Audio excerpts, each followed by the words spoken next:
All right, so for everyone that watched the prior miles per hour video, this is just a follow up on how I basically check it. As you can see right there, I ran 20 miles per hour at top speed. Now, how I do uh, check on that is I get the splits. Since this was an in and out run, I did 20 meters building up to this one, somewhat like a fly, and I got my time starting at the cone. From here, I'm going to go all the way to the next set of cones, which is going to be 20 meters, which the time is 2.39.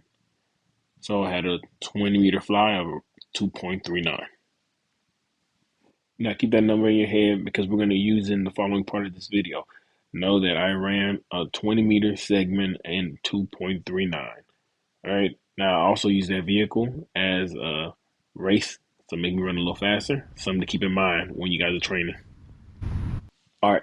So this is the formula to change miles per hour to meters per second is 0.447 times whatever the miles per hour was, and that's 20. So 20 times 0.447, and it gives you 8.94. Now you divide 1 by 8.94 and gives you every meter. And depending on how many meters you need, it'll give you the time for that meter. So you multiply it times 20, you got a 2.23. Now, obviously, we didn't run a 2.23, but that was an average. So if I were to run 20 mile per hour average, that's what it'd be. So we know that we're not going to run for our top speed the whole time. We're going to slow down, of course, right? We build up and slow down. So that fly area gives you that range. So I knew it wasn't going to be the exact time, but it'll be close. Now, how do we get the exact time of what we ran? Now, at that point, we need the time that we ran to see the miles per hour, and that's the fly of 2.39. And we're going to use that in this formula right here.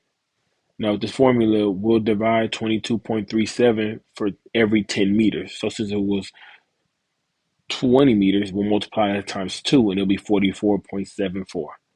Now, 44.74 divided by 2.39 will give us 18.71, which will be the miles per hour that I ran on average for the whole 20 meters.